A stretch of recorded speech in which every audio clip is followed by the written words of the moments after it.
என்னைய ஏதாச்சும் செய்யுங்க, ஆனா என்னுடைய கூட இருக்கவங்க அப்படின்னு. உன் கூட இருக்கவன் யாரு? அந்த black ticket lottery ticket Aadhav Arjuna என்ன சொல்றான்? நேபாள்ல ஸ்ரீலங்கால நடந்தது மாதிரி புரட்சி போராட்டம்.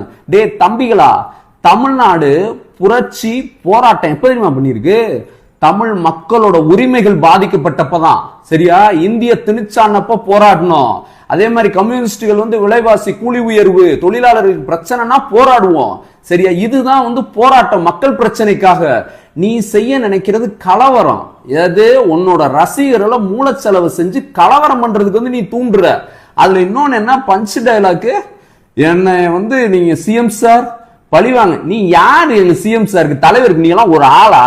நரேந்திர மோடியவே எதிர்த்துட்டு இருக்கிறாரா அவரு? சரியா? நீங்க எல்லாம் ஒரு இது நாடகக்காரன், வேஷம் கட்டுற நாடகக்காரன், ஒரு ஆளே கிடையாது. சப்ப விஜய் எங்க தலைவரோட கம்பேர் பண்ணா நீங்க எல்லாம் சப்ப, சரியான சப்ப.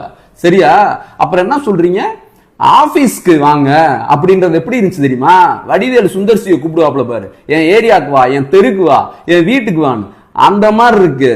மக்கள் பாதிக்கப்பட்டு செத்தப்ப களத்துல நிக்காம ஒருத்தன் ஆபீஸ்ல உட்கார்ந்து இருக்கான்னு வச்சுக்கவேன், அவன் ஒன்னா நம்பர் அயோக்கியன். நீ அப்ப அடுத்த படத்துக்கு கதை கேட்டுட்டு இருக்கன்னு நினைக்கிறேன். அந்த அளவுக்கு ஒரு கேடு கட்ட நார்சிசிஸ்ட் நீ இன்னைக்கு இந்த வீடியோ மக்களை ஏமாத்த நீங்க போட்ட ஒரு வீடியோ விஜய்.